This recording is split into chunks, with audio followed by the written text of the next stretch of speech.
Open the window, an influenza.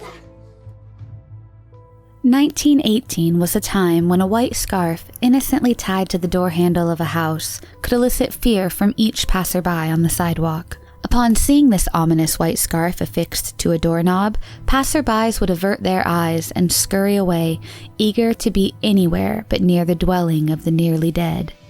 For a knotted white scarf meant keep away, because the occupants of this house are infected. It meant that the unfortunate residents behind that marked door had the dreaded Spanish flu. Those quarantined inside the ill-fated houses would watch as people from the outside world hurried along, but during those times of confinement, they would also see something else. Coffins.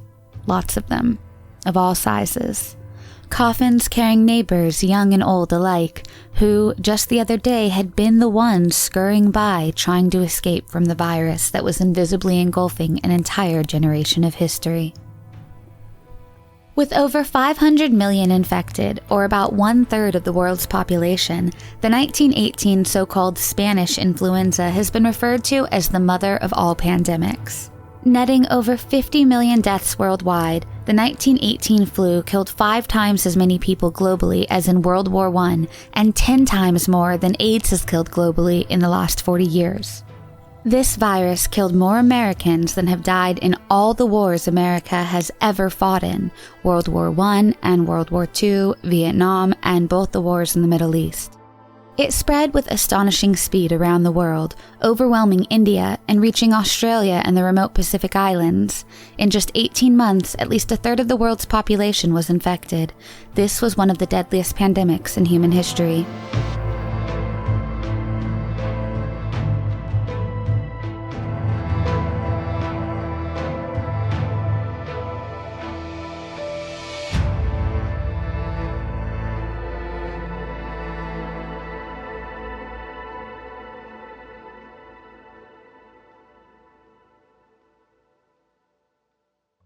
Scientists still do not know for sure where the Spanish flu originated, but some believe that the origins of this virus trace back to birds in France, as a look at the recreated virus molecule shows a few similarities to bird flu, and scientists say it could have mutated from there. Evidence to support this theory surrounds the fact that bird migration routes were similar to the patterns of the flu, and that the timing of such routes coincided with holidays where birds were commonly killed, plucked, and then consumed. A major contributing factor to this hypothetical spread would be that the act of plucking geese or other birds like chicken and preparing them for human consumption would easily spread millions of molecules of the virus, as infected birds would carry the virus all over them. Bird pluckers and the feathered mess they created would fill the streets around Christmas time, and with so many chickens or geese being plucked and butchered, it is easy to imagine the invisible deluge of the disease being leveled on the bird pluckers and those surrounding them. And as a result, their entire family would become infected. The unfortunate receiver of the gift bird could also become infected. This is just one theory. Many historians believe that the flu arrived on the backs of the almost 100,000 Chinese laborers who came to Europe to work during the First World War. Some believe that the fact that there was a lower 1918 casualty rate from the pandemic in China shows that people there may have already built somewhat of an immunity to it over the years, as maybe the disease was possibly there long before its global spread. Historians hypothesize that as the laborers took the route that took them through Canada to get through Europe, instead of the route that took them around the tip of Africa, it could explain why the virus spread so rapidly into North America. The laborers would spend 6 days in sealed train containers as they were transported across the Canadian border before continuing to France. There, they were required to dig trenches, unload trains, lay tracks, build roads, and repair damaged tanks. All in all, over 90,000 workers were mobilized to the Western Front. By the time the laborers arrived in northern France in early 1918, many were already sick, and hundreds were soon dying. At the time, because of racial stereotypes, their illness was blamed on, quote, Chinese laziness, and the Canadian doctors did not take the workers' symptoms seriously. The most prominent theory surrounds the speculation that the strain originated from sickened pigs and jumped to humans from pigs in the rural farmlands of America. This theory about the origin of the disease hypothesizes that it came out of Haskell County, 200 miles west of Wichita, in January of 1918. The U.S. had just entered World War I, but another danger was quietly brewing. A local physician noted strange amounts of flu patients coming into his office. As many as 18 people would come in a single day complaining of pneumonia-like symptoms, and as many as 3 people in this small community of just over 1,700 died in a single day. This small-time doctor in Kansas contacted government entities to notify them of the shocking death rates in his tiny town. But as the government medical officials were occupied with the war efforts, and such diseases as tuberculosis and measles were what the army was on the lookout for, not influenza, all of America would be caught off guard. After infecting many of the people living in Haskell, the flu would somewhat die down, only to rear its ugly head again in a much more populated area. Regardless of its origin, the first officially recognized cases were initially detected on an army base in Kansas, called Camp Funston. About 300 miles from Haskell County, Camp Funston was the largest U.S. Army training camp built stateside during World War I. It had a capacity of more than 40,000 troops in its 3,000 buildings. The sleeping barracks measured 43 by 140 feet, with 2 stories to each building. There were 150 beds on each floor, in one large open sleeping room. The camp also had theaters, social centers, infirmaries, schools, animal pens, and workshops. The men would cram into the theater to hear frequent entertainment, including an 80-piece orchestra from St. Louis. The lack of adequate space given to wartime recruits as a result of a shortage of barracks and a lack of heating forced thousands to bunker down in quarters made for only a tenth of the amount of people actually sleeping there. The cold weather caused men to clamor around small heaters and stay close to each other for heat, a perfect breeding ground for the flu. On March 18, 1918, an Army private reported to the camp hospital in Funston, saying that he had a fever, sore throat, cough, and a headache. Thinking it was nothing serious, he was given some medication and sent away. A few minutes later, another soldier would turn up with the same symptoms. By the end of the day, the hospital would have over 100 cases. The next week, more than 500 soldiers were infected. Just a month later, over 1,100 men had come down with the disease. 46 of them, roughly 4%, had died. The cause of death would be identified as pneumonia. The flu would then disappear for some time. The first wave of the flu had ended. Even though the mortality rate was rather high, the military didn't think much of it at the time. But that would turn out to be a grave mistake. In the next few months, the virus would seem to mutate and become much more deadly. As the war raged on, about 1.5 million Americans would cross the Atlantic to head to France. The ships that carried American troops to war brought with them an epidemic. The reports of illness started almost immediately. Infected American troops would land on the beaches of France and would make their way out into the countryside, contaminating many allies and enemies alike along the way. The constant shipping in of new American troops during this tumultuous time of war meant that over a period of just a few weeks, an ever-increasing amount of infected men took with them to the shores of France their courage, their guns, and their disease. American soldiers got sick. English soldiers got sick. French soldiers got sick. And the illness swiftly crossed into enemy territory and infected German soldiers, filling field hospitals and transport trains with weak, feverish men all along the Western Front. On October 18th, the American Expeditionary Forces chief surgeon reported that, quote, influenza and pneumonia continued to prevail in all parts of the AEF. Influenza cases outnumbered combat casualties. According to one tally, 227,000 soldiers were hospitalized for battle wounds in 1918, but that number was almost dwarfed by the 340,000 soldiers that were hospitalized for influenza within that same time frame. Spain was one of the earliest countries who identified the epidemic. Spain was neutral in World War I, and therefore it didn't have the government censorship to curtail the media reports of what was actually happening on the ground in terms of the virus. The Spaniards, not surprisingly, disliked the name Spanish flu and referred to it as the French flu, as that was where it had jumped from previously. In Senegal, it was known as the Brazilian flu. In Brazil, it was known as the German flu. But ultimately, it is called the Spanish flu historically because of the freedom of press enjoyed by the politically neutral Spain. Understandably, Understandably, the other countries that were fighting in World War I didn't want each other to know that they were weakened by a mass illness, and therefore the press was limited in its ability to report on the growing pandemic. Spain, on the other hand, was neutral in matters of the war and reported freely on the staggering new virus that was sweeping the nation. What started on a small pig farm in Kansas would soon become a pandemic of global proportions. In Russia, the execution of the Tsar and his family during the Communist Revolution meant a time of great political unrest, and that would soon become far more chaotic with the introduction of the virus. Meanwhile, 6 sailors arrived in Mumbai, India, and brought with them the sickness, which soon infected workers and their families and spread slowly across the city and then the country. The docks of Shanghai introduced China to the disease, which quickly spread around the globe, hitting Thailand, the Philippines, and Malaysia. By June 25, 1918, the flu epidemic in Spain had jumped to Britain. In July, the epidemic was hitting the London textile trade particularly hard, with one factory having 80 out of 400 workers go home sick in one evening alone. In August of 1918, 6 Canadian sailors died on the St. Lawrence River.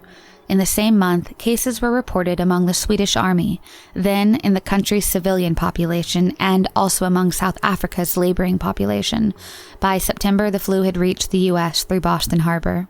As more ships carrying infected passengers continued to flood into the States, American cities such as Boston, Philadelphia, and New York were all experiencing a new influx of the mutated disease. Passengers who were ill on these ships were disembarked and brought to local hospitals, but not quarantined. Medical staff and police officers would travel from location to location, acting as vectors spreading the illness from local to local. In 1918, Fort Devens was one of the main centers of the U.S. war effort. On August 27th, its barracks were jammed with 45,000 soldiers waiting to be shipped to France, when 3 soldiers came down with the flu. Within 10 days, the base hospital and regimental infirmaries were overwhelmed with thousands of sick trainees. This increase in sick patients overwhelmed hospitals, both public and military. Nurses and doctors became sick and died from the disease. It is estimated about a third of the people at the camp came down with the flu, a little more than 15,000 people. Of those, more than 800 died. Soldiers would carry the disease from one military base to another, and soon the civilians began getting infected too. On September 6, 1918, the Spanish flu arrived in Philadelphia on a ship from the Boston Navy Yard, carried by troops arriving at the Philadelphia Navy Yard.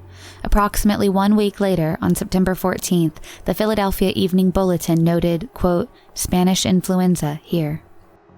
By mid-September, the flu was spreading like wildfire through American cities, infecting several thousands. The flu took a heavy human toll, wiping out entire families and leaving countless widows and orphans in its wake. Although thousands were dying every day, the media and the government downplayed the disease's spread due to the pressure to appear patriotic at wartime and the ensuing censorship it caused. The Philadelphia Director of Public Health and Charities, Dr. Wilmer Cruson, insisted that the growing number of soldiers' deaths were not the Spanish flu, but rather just the seasonal flu, and that it would be contained before infecting the civilian population. Local physicians expressed their concern of the flu becoming an epidemic, as a few civilians were already coming down with the Spanish flu. But Cruson and his medical board said Philadelphians could lower their risk of catching the flu by staying warm, keeping their feet dry, and their bowels open. He was advised to cancel the upcoming Liberty Loan Parade, which was scheduled on September 28th. He was warned by experts that the parade, which was expected to attract over 100,000 civilians, would be a perfect place for the flu to spread like wildfire. However, Cruson refused and said, though the war was drawing to a close, the city had been tasked with raising $259 million for the Philadelphia boys fighting in Europe. He needed the parade to proceed. On September 18th, the city went forward with the Liberty Loan Parade, attended by tens of thousands of Philadelphians. The streets were packed full with civilians watching the parade of marching soldiers with patriotic processions, Boy Scouts, and marching bands. The crowds huddled together and sang patriotic songs. It only took a few coughs and sneezes to spread the virus. Just 3 days after the parade, all 31 of Philadelphia's hospitals were overrun by sick patients. In the week ending on October 5th, some 2,600 people in Philadelphia had died from the flu or its complications. A week later, that number rose to more than 4,500. The city needed to take strong measures, and on October 3rd, the Philadelphia Board of Health closed all public schools and canceled all indoor Liberty Loan meetings. With the number of ill and dead mounting, the Board of Health also closed all public gatherings, saloons, theaters, and churches, but it was already too late. Entire families fell victim at once. Some died without ever seeing a doctor or a nurse, and hundreds of children were orphaned after their parents perished. Hospitals filled up so quickly that makeshift emergency hospitals popped up across the city and the region. In Gloucester City, the former Thompson Hotel was reopened as a hospital by the Pusey and Jones Shipbuilding Company. Doctors and nurses were of such demand that they worked around the clock, forgoing sleep and sometimes falling ill themselves. Additionally, the ranks of doctors and nurses were decimated by the ongoing war, with more than 25% sent to assist in the war. Nursing students were thrust into care. In some cases, volunteers shared that responsibility. The Visiting Nurse Society of Philadelphia was key in lifting the burden of local staff. Each nurse saw between 20 and 30 patients a day, for a total of 4,050 patients during the epidemic, accounting for 16,165 visits. One volunteer nurse indicated she saw 40 patients in one day. Conditions became so dire that nurses occasionally were kidnapped on their way home. One man pulled a nurse into a Philadelphia taxicab, offering her any amount of money to treat his ailing wife. As the epidemic heightened, people perished so quickly that the city's undertakers could not keep up. More than 1,000 bodies were awaiting burial by October 12th, adding yet another health concern. Many bodies remained inside city homes for days at a time because family members could not find undertakers or were too ill to take action. Grieving families had to bury their own dead. Casket prices skyrocketed. The phrase, "bodies stacked like cordwood," became common refrain. Due to the undertaker shortage, hundreds of city laborers were tasked with digging out graves and constructing coffins. Prisoners were ordered to assist them, and others, including Catholic priests and seminary students, picked up shovels too. In October, newspapers wrote that 10 trucks carried bodies from the morgue to Potter's Field for burial. The corpses were tagged for later identification and then interred into the trench dug by a steam shovel. By the end of the epidemic, it is estimated that Philadelphia had around 150,000 cases, with 12 to 15,000 deaths. Approximately 30% of people aged 20 to 30 and 70% of people aged 10 to 40 died as a result of the epidemic. Across American cities, the situation was the same. In New York City, more than 20,000 died at a rate of 400 to 500 a day at its apex.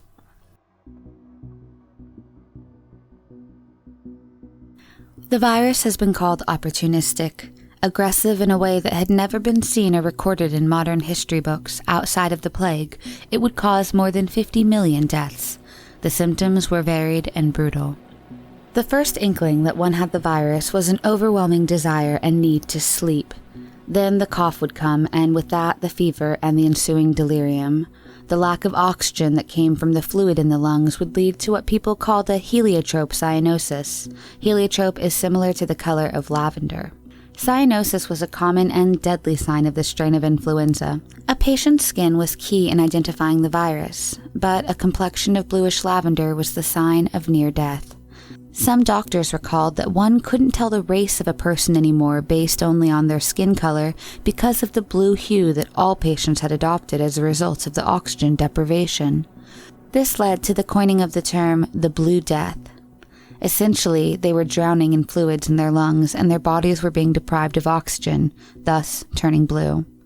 Mahogany spots would start to appear on the face, and cyanosis would soon spread across the faces and bodies of those infected, signaling their near death. Cyanosis was a sign that the patient's lungs would continue to struggle for air and that they would eventually drown in their own fluids from the inside. Another gruesome symptom of this strain of flu was the empyema pus collections present on those in the advanced stages of the disease. Those pus collections can result to septicemia and death as a result of bacteria being present in the blood. Due to these combinations of symptoms having only ever occurred simultaneously in the medical history books, American doctors became increasingly alarmed by this novel disease. A leading pathologist said that he had never seen such pus collection outside of the bubonic plague, so he thought that this was a new type of plague. With medical professionals more perplexed by the day, the rumor that the Black Death had come back to decimate again, and the general level of alarm felt by society as a whole, became even more pronounced. The 1918 Lancet, a peer-reviewed scientific journal that has been around for centuries, commented on the strange mutation the virus had around the summer of 1918, causing its symptoms to be so strange they didn't even resemble the flu anymore. This mutation caused the virus to be even more contagious and more deadly. These symptoms included extreme fevers, which led to hallucinations and even blindness. This particular strain of flu would often cause secondary ear infections that had a quick onset of pain and would often progress to ruptured eardrums. The most shocking thing besides the symptoms themselves was the rapidity of the onset of the symptoms, with the gamut of ear pain to eardrum rupture sometimes occurring in a matter of hours or throughout the course of a single day. Patients coughed so hard that they often got tears in their lungs from the strain, and doctors who performed autopsies on infected patients later commented that the condition of their lungs was similar to those of soldiers who had died of chlorine gas exposure. Pustules would form on the skin of patients infected, as the pressure exerted on the lungs would cause tears, which resulted in air being pushed out of the lungs and into the body, causing tiny puffs of air under the skin that would actually crackle, as one nurse recalls, when patients were moved or touched. The 1918 Journal of the American Medical Association reported that, quote, one robust person showed the first symptoms at 4 p.m. and died by 10 a.m. the next day. Even more shocking and alarming was the high influenza mortality rate of those aged 20 to 40. The policemen, the parents, the nurses, the teachers, almost half of the deaths of this flu occurred in those in their prime. Generally, a virus's death pattern takes a U-shape, where the oldest and the youngest are those hit hardest. But in this case, the death toll took the shape of a W, trailing off, and that meant that those who were in the middle of their lives were hit hardest. Modern analysis has shown the virus to be particularly deadly because it triggers a cytokine storm, which ravages the stronger immune system of younger adults. One group of researchers recovered the virus from bodies of frozen victims and transfected animals with it. The animals suffered rapidly progressing respiratory failure and death through a cytokine storm. A cytokine storm is an overproduction of immune cells and their activating compounds, cytokines, which, in a flu infection, is often associated with a surge of activated immune cells into the lungs. The resulting lung inflammation and fluid buildup can lead to respiratory distress and can be contaminated by a secondary bacterial pneumonia, often enhancing the mortality in patients. In other words, having a very strong immune system was a liability rather than an asset. The weaker immune reactions of children and middle-aged adults resulted in fewer deaths among those groups. What is unique about the influenza virus is that it is highly transmissible, similar to the myriad of viruses that we refer to as the common cold, but influenza is much more severe and potentially fatal. Interestingly enough, though, not too fatal, making it actually far more dangerous. The fact that this particular flu virus isn't as lethal as other diseases, such as Ebola, is actually a negative characteristic, as it means that the host doesn't die from and therefore stop the spread of the disease, but they continue infecting more and more people while they are symptomatic but not completely immobilized, and therefore probably not quarantining or social distancing. A particularly powerful personal account of this disease's wrath comes from the Hindi poet Nirala, who remembers rivers full of bloated corpses. Quote, "The Ganga was swollen with dead bodies. At my in-laws' house, I learned that my wife had passed away. My family disappeared in the blink of an eye. My cousin's eldest son was 15 years old. My young daughter, a year old. Both died. In whichever direction I turned, I saw darkness." In some households, parents were so ill and with such lasting effects, children had to be given away for temporary care. In households that were so rural that no one was able to go for help, it was not uncommon for entire families to perish, and for them to be found days or even weeks later, their remains a health hazard in and of itself. A population whose emotions were already amplified from grappling with a world at war now had to face their own mortality, not on the battlefields or through the loss of loved ones, but in their own bedrooms.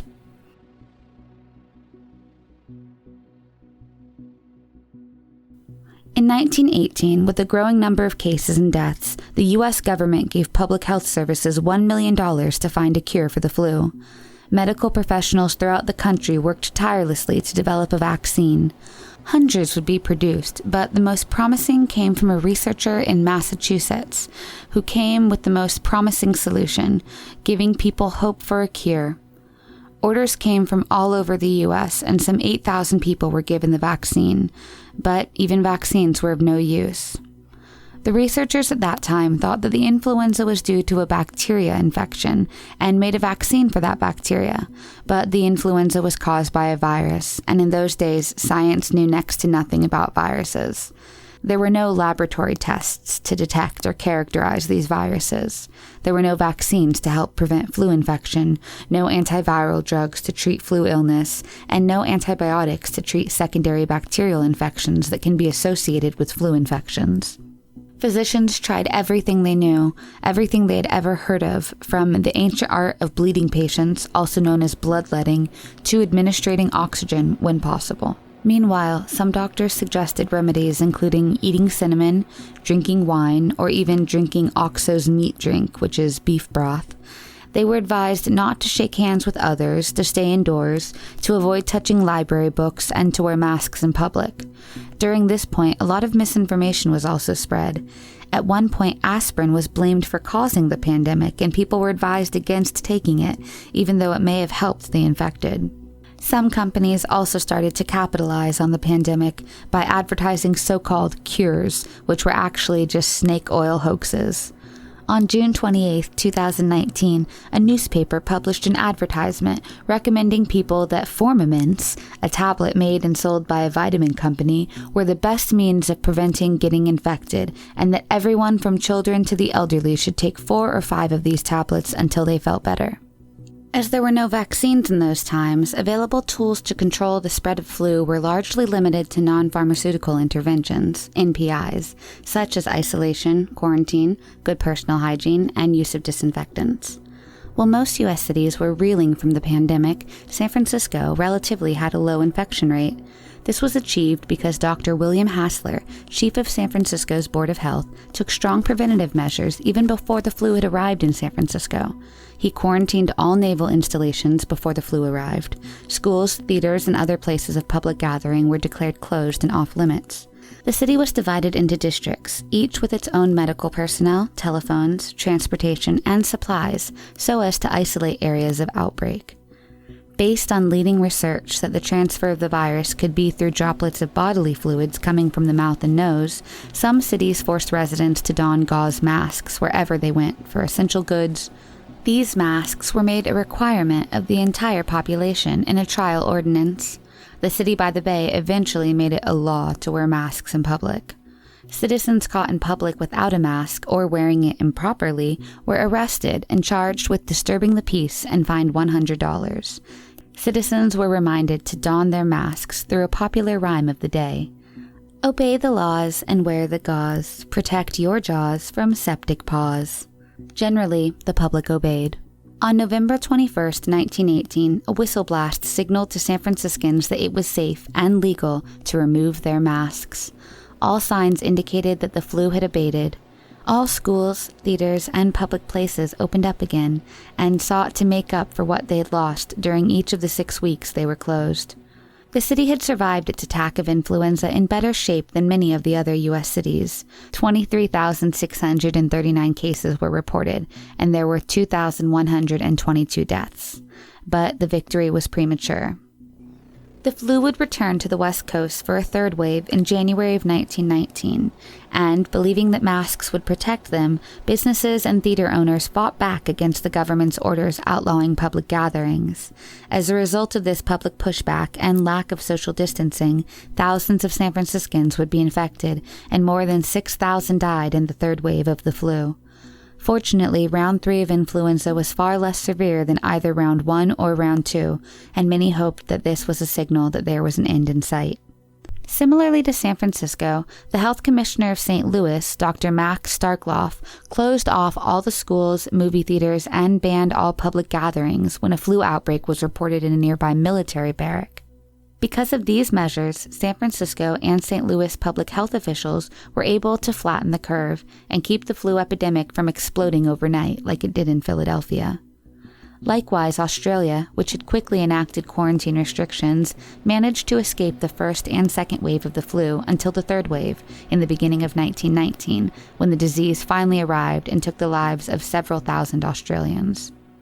By 1919, the war had ended, and the third wave of the flu pandemic had also come to an end, as those that were infected either died or developed immunity. In the U.S., around 675,000 people died due to the pandemic. The impact on the population was so severe that in 1918, the American life expectancy was reduced by 12 years. It is estimated that 500 million people were infected, and an estimated 3% of the world's population died. The country hit hardest was Italy, who bore the highest percentage of mortality by population, and Europe as a whole saw a total decrease in over 1% of the entire European population. India lost 5% of its population, with roughly 12 to 17 million deaths reported. Tahiti saw a whopping 13% of its population die in the span of just a month, and Samoa lost 22% of its population to the deadly flu. Not to be confused with American Samoa, which instituted a strict quarantine and therefore became one of only a few nations to not report any deaths related to the virus, along with St. Helena, an island of the United Kingdom. No one really knows how the pandemic ended, but it is largely believed that the virus most probably mutated to a less lethal strain. This is a common occurrence with influenza viruses. There is a tendency for pathogenic viruses to become less lethal with time, as the hosts of more dangerous strains tend to die out. The outbreak brought with its chaos many lessons that would serve to protect future generations. While the benefits of social distancing and quarantining are historically tangible and statistically obvious, those not educated on the past actions of a society under a virus's siege are doomed to repeat those same mistakes.